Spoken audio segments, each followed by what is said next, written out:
That is the road behind Bulabog Beach. Initially, I wanted to walk that length kasi when we were here, it was a dirt road. But I think I changed my mind because I asked somebody where to get to the highway, back to the highway. Dito daw pwede. Curiosity is killing me. So we're going to take that route. I hope it's a short walk because we're running out of storage space. So I don't know what street this is. Sir, ano pong kali to? Wala pang pangalan. Pero ito po nasa likod na yan. Bulabog. Ayan ang Bulabog Road. Yung beach dyan, Bulabog. Opo, galing po ako doon. Ito, Bulabog Road po yan. Ito, Talipapa dito. Ito ang... So alin po yung Talipapa? Talipapa Market. Ang labas dyan, Talipapa Market. Ito, highway. Highway. So let's take their word for it that it's the Bulabog Road. Kasi alam niyo naman sa probinsya, diba? Wala naman silang, hindi naman nila pinapangalanan yung road. Parang dun sa mga kamag-anak ko sa province. Pag hindi mo talaga pipilitin kung ano yung street name, ang sasabihin lang nila yung pinaka-distrito. Tapos pag sinabi mong, ano specifically? Sabi niya, basta sabihin mo lang yung pangalan ko, apelido namin. The parcel, the letter, the tricycle will take you there. I need certain information. So ito na yung likod ng yung lagoon, yung lakeside. Para namang nai-scared ako. Bakit ko ba naisipan to? Hindi bali, may dalawa naman tayong kasama dyan sa harap. Ayan. Tapos ito may mga tubo. Ano ba to? Abandoned na mga to. Yung mga na lang, mga butal dun sa mga tubong ginamit nila to rehabilitate Boracay. Anyway, ano dun na yung mga kasama natin. I have to walk a little bit faster. Yun, my God. Ano na to, kagubatan na to sa itong road na to. Who even goes here? Well, them for one. So, kailan ba to papaayos? Ayan, meron na naman ako naririnig sa likod ko. Ayan. Lubak-lubak. Sana kayanin ni A22 video stabilization ng pagka lubak-lubak nito. It's a dirt road. And there is flora and fauna here. So, ayan. So, I want to see myself again. I think may tao sa likod natin. Hindi maklaro yung lagoon. Siguro pagdating natin banda doon, mas clear na siya. Kung grupo kayo, I think magandang i-explore ito. Oh my God, ayan na, may nasisipat na tayong a little corridor view of this mangrove lake. There. Ang ganda, no? Very wild ang dating. Iisipin mo baka may buaya, pero syempre wala. This is Boracay.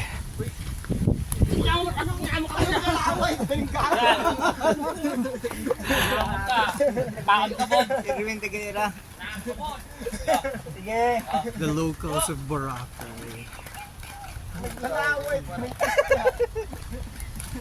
May na namang motorcycle. Tabi tayo para hindi siya hindi maligalig ang buhay ng motorcycle. So ito naka-fence din.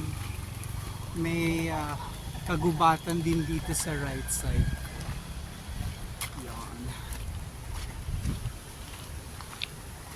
I think it's a good time to walk here at this time. Afternoon na eh. Pero nakaganito pa rin ako. Kasi nasusunog yung batok. Masakit yung batok. Ayan.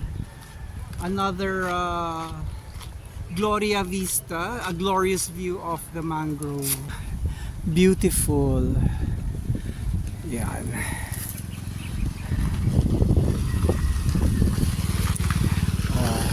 Si Afam, he knows his way around.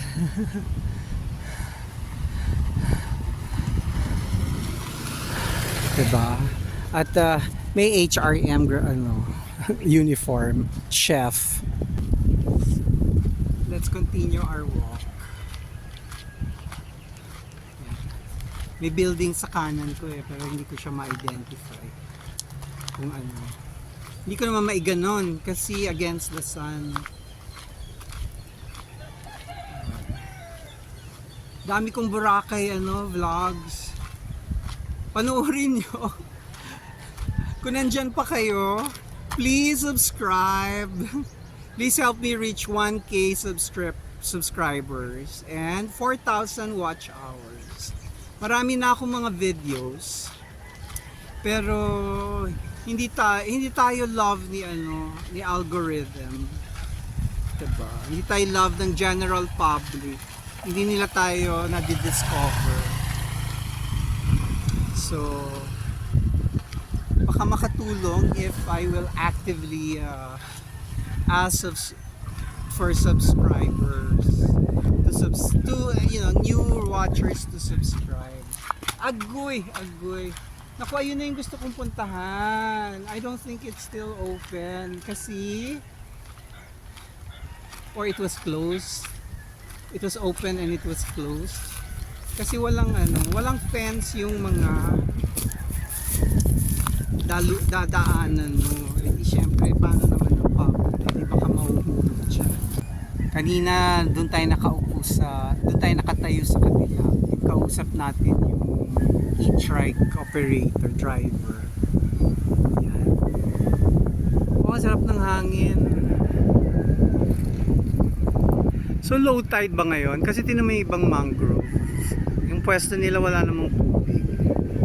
So let's get back to yan na naman. Alam mo lagi akong parang madadapa.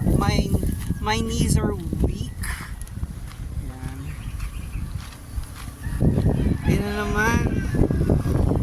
Mas malapit na tayo dun sa kaninang building na sabi ko nasa kanan ko tapos hindi ko ma-focus sa inyo. Kasi hindi nyo rin makikita. Pag pinocus ko sa inyo, shadow lang yung black lang. Diba?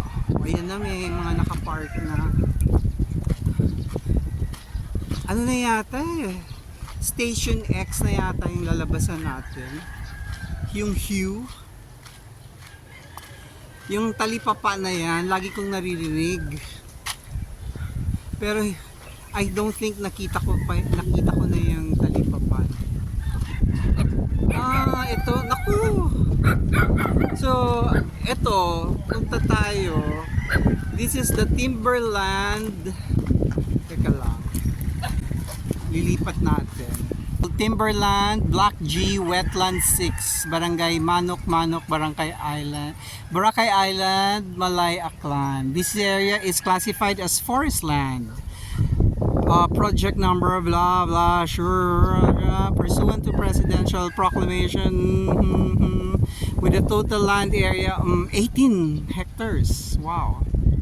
Any illegal act is punishable under Presidential Decree number 705 as amended, otherwise known as Revised Forestry Reform Code of the Philippines. Okay, so since it's a forest land, parang illegal na to yung paglagay nila ng I'm guessing illegal na ba to yung paglagay ng ganitong.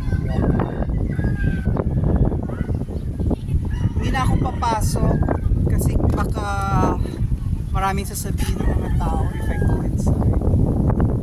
Kasi wala na yung mga protective rope. Hindi ko alam kung wala na ba yung protective rope or hindi pa nalalagay yung protective. Ano ba? Kasi feeling ko naman kung yung rope na lang ang kulang at tuloy ang project, bakit tumatagal, sir? So, anyway, nakita ko naman itong itong lake na to from the other side and two more sides and plus this. I think that's good. Diba? Baka magwala ang konting nanonood sa atin. Now, why are you entering? It's a forest land church. But it's open. But there's no protecting. Okay na, ayoko nang pumunta doon.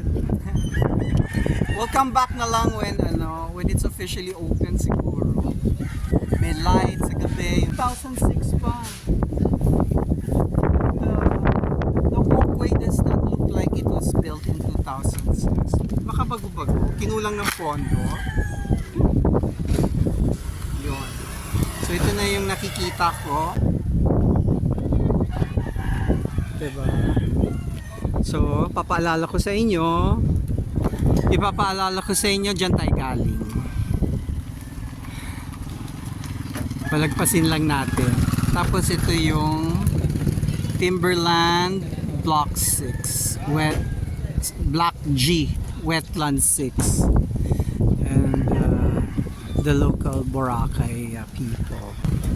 Ano na itong napasukan natin? So, aakyat din ba tayo dyan? Hindi. Parang kakaiba yan. Because, hindi na sa likod ko. I think there's a community there. May barangay.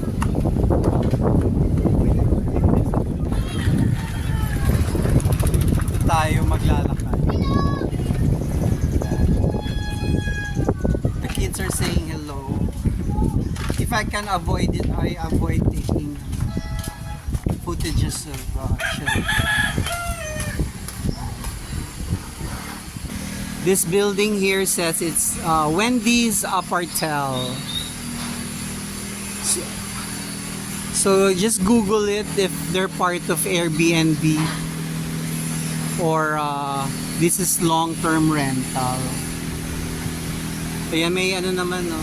May numbers naman. Kita ba? Hindi. Just Google it. Then there is Wendy's Bar and Restaurant. Ayan na, maingay na. Commercial space for rent. Ano kaya nangyari dyan? Akong ingay-ingay dito. Ano kayang ginagawa nila dyan?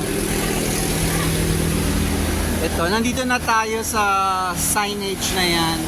Woza Inn. But it doesn't look like it's operational. Hindi ko alam kung yan si Woza Inn o si Woza Inn nandun pa sa looban. But we will not explore anymore. Alright. Alright. We're here in front of Sandy's Mini Mart. Oh, ayun nga. Si Hugh. Si Station X. Yan. May kukunan lang ako. It might help everyone. The advertiser and the watcher.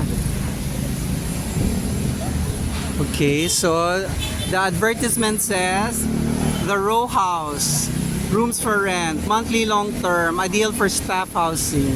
Yan. Ano nyo? Screenshot. John. Yarn. Hanggang dito na lang tayo sa tapat ng Laut. Meron silang shuttle. So thank you very much. Please subscribe. Help me reach 1K subscribers and 4,000 watch hours. Who knows? Maybe we can make a livelihood out of YouTube videos. Or this will lead to other surprises. Mwah, mwah, mwah. Bye-bye.